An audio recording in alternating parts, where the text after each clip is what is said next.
Thank you, Adam, and thank you guys all for coming. Some familiar faces, some unfamiliar faces, but thank you very, very much for endorsing me for 10 minutes. I'm going to start this session with a slide that you guys might all be familiar with. The next one, not this one. The next one. The one before, actually. There we are. So the UNFCCC logo. They have not endorsed this speech, nor are they necessarily needing the promotion. But I actually have it up on stage for this little wreath that is covering the logo. So I'm going to start this with a really easy win for the audience. Can anyone tell me what this wreath is? If not, I'm going to target my boss, James. The title of the press. Yay! There we are. There we are. I promise I didn't tip him off. He's a very clever man. So, the olive branch is actually something that appears in a lot of flags. So we move on to the slide you guys had a preview of before.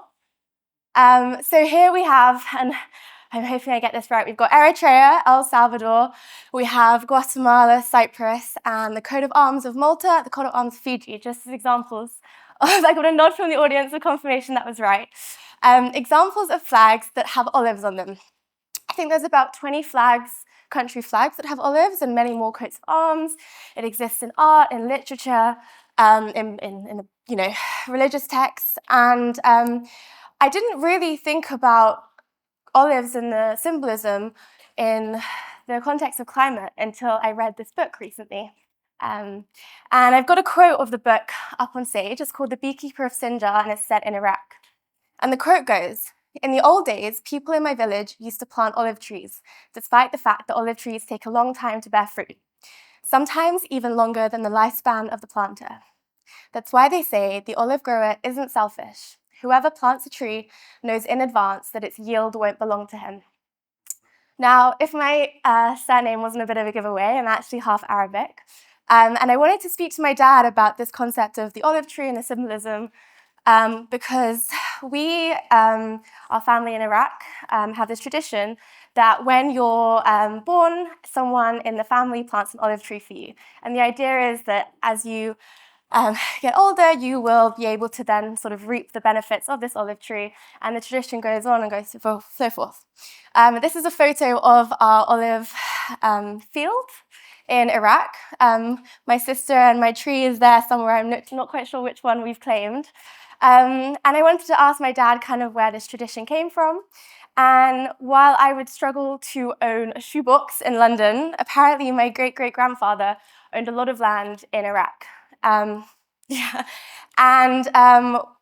of the, on the previous slide, thank you. And one of the things that he would do for the people that worked on the land that were very loyal and had kind of proven themselves and earned their way is that he would give them an olive tree, because the idea was that you could pass it down to future generations and they would be able to live off these olive trees for generations to come.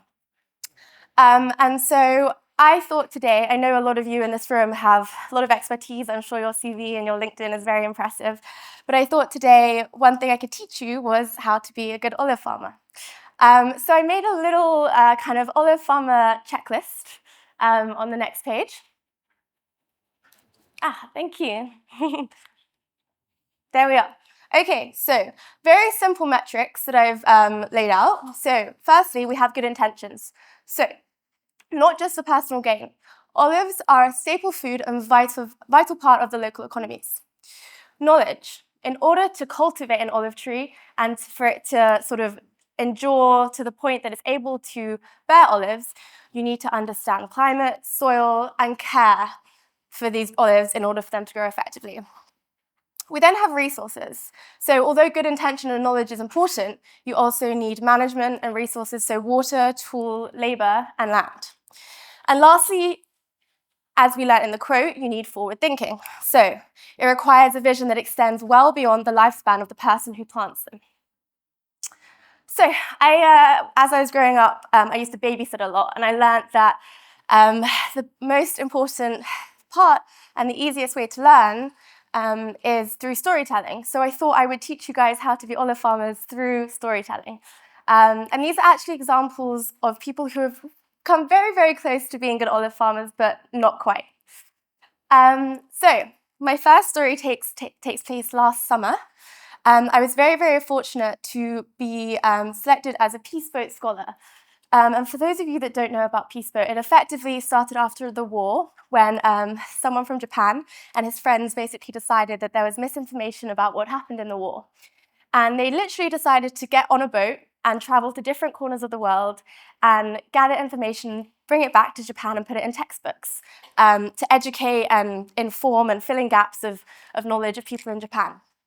And bringing it to 21st century, the boat is now this sort of massive, almost Royal Caribbean-looking cruise liner that does the same thing. It travels around the world, and at each port that it stops off at, it's about knowledge sharing and picking up new skills from the local communities. And so, as I said, I was super lucky to be selected to be on the Latin America voyage last year, traveling from Guatemala through to Panama and Mexico.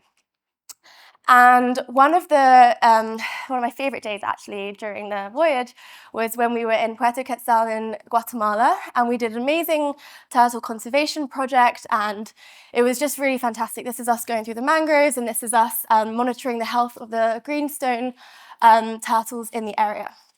And it was really just, like I said, one of the highlights of my career. And on the way back, after all of us were kind of, thrilled at this experience, we drove past this.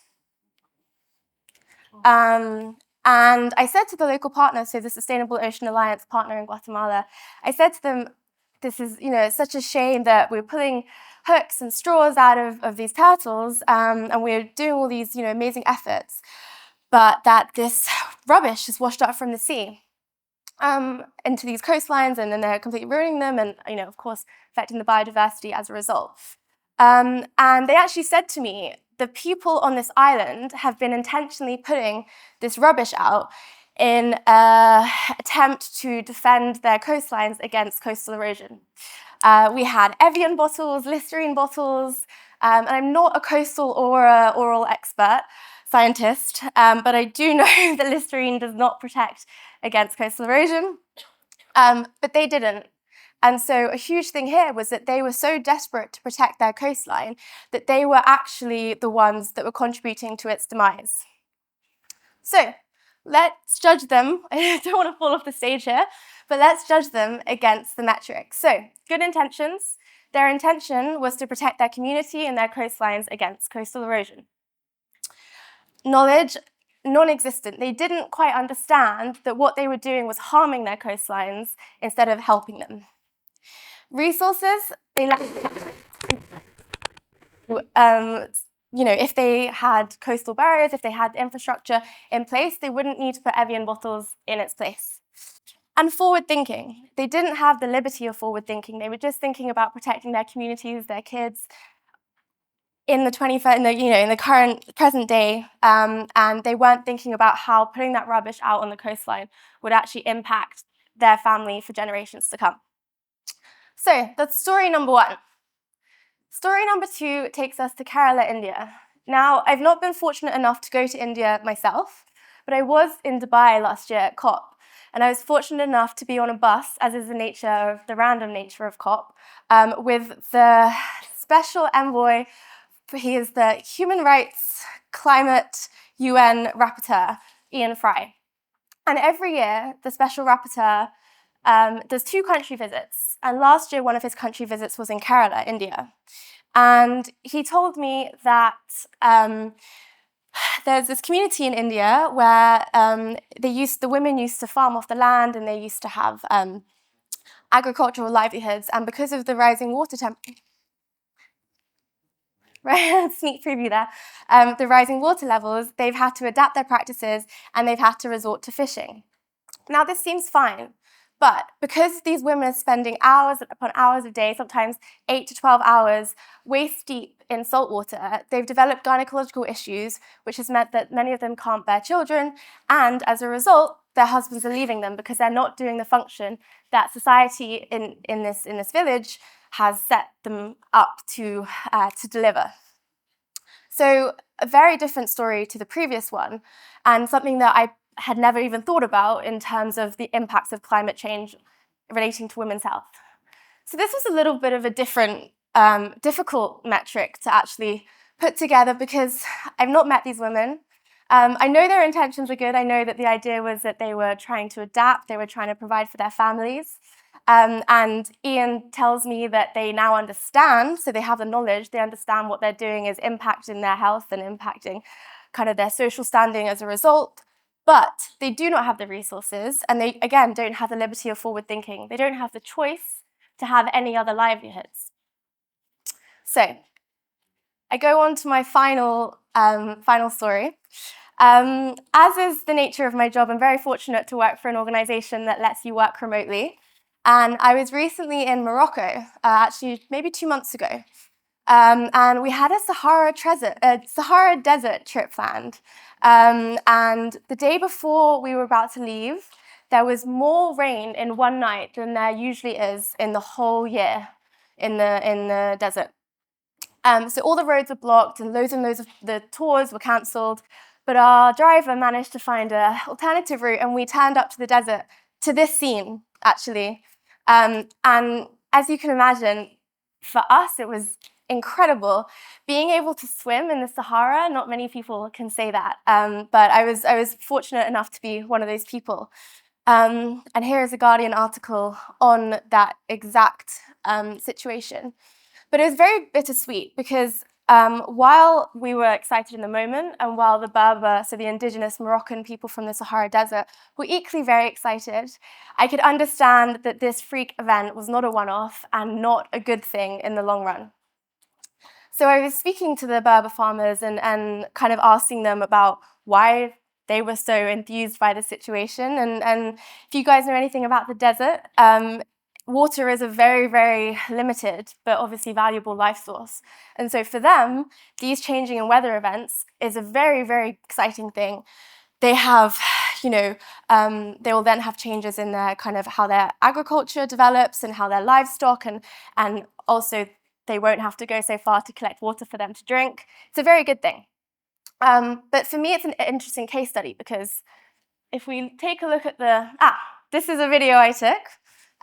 Again, completely incredible and once-in-a-lifetime opportunity. But I can zoom in to summarize. But if we take a look at the metrics and we analyze the situation in itself, it's pretty scary. So, of course, good intentions across the board, as with the previous stories. The Berber farmers effectively just wanted to have improved livelihoods for their families, for the economy of the area, but they didn't quite understand, they didn't have the knowledge to understand that actually this was not a good thing long term.